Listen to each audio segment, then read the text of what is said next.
Portal সহজ সরল করতে হবে। সরকারি টাকায় মন্দির মসজিদ বানানো চলবে না।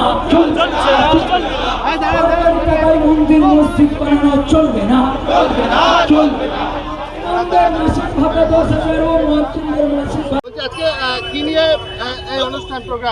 আজকের মূলত ৩-৪টা বিষয় নিয়ে আমরা আজকে রাজ্য সম্মেলন হচ্ছে। একটা হলো এসআইআর, একটা হলো উম্মিদ পোর্টাল, মূলত যেটা অকাপ যে সমস্যাটা হয়েছে এটা, এবং ইমামদের বিভিন্ন 12 বছর ধরে আজকের ইমামদের ভাতা কেন্দ্রিক একটা ব্যাপার রয়েছে। আমরা রাজ্য সরকারের কাছে দাবি করছি যে আমাদের উম্মিদ পোর্টাল যেটা হয়েছে, আজও পর্যন্ত রাজ্যের মানুষের উম্মিদ পোর্টালটা কি প্রকৃতভাবে বুঝতে পারলো না।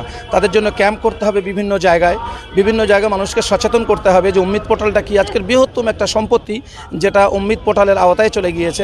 সেগুলো কিভাবে সেটা মানুষ সেভাবে সুযোগ সুবিধা পাবে, কিভাবে মানুষ সেইভাবে উম্মিদ পোর্টালে ফর্ম ফিল আপ করবে, সেটা আরও ক্লিয়ার করে প্রত্যেকটা ব্লকে এর নিয়ে একটা ক্যাম্প করার দরকার।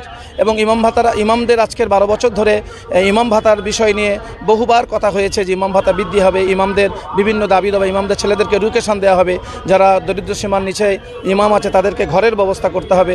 আমরা রাজ্য সরকারের কাছে দাবি করছি যে আমাদের সম্পর্কে রাজ্য সরকার একটু ভাবুন, আমাদের নিয়ে একটু সময় দিন, আমাদের নিয়ে একটু চিন্তা চেতনা করুন।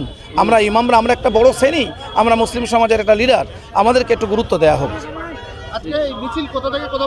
আজকের আমরা শিয়ালদা থেকে নিয়ে ধর্মতলা পর্যন্ত, এবং আজকের মুখ্যমন্ত্রীর নবান্নতে ডেপুটেশন দেওয়া হবে। আমরা আরও বৃহত্তম আন্দোলন আমাদের নামা হবে। আমার নাম আব্দুল হাকিম মোল্লা, দক্ষিণ 24 পরগনার সাধারণ সম্পাদক, অল বেঙ্গল ইমাম মুয়াজ্জিন অ্যাসোসিয়েশন চ্যারিটেবল ট্রাস্ট।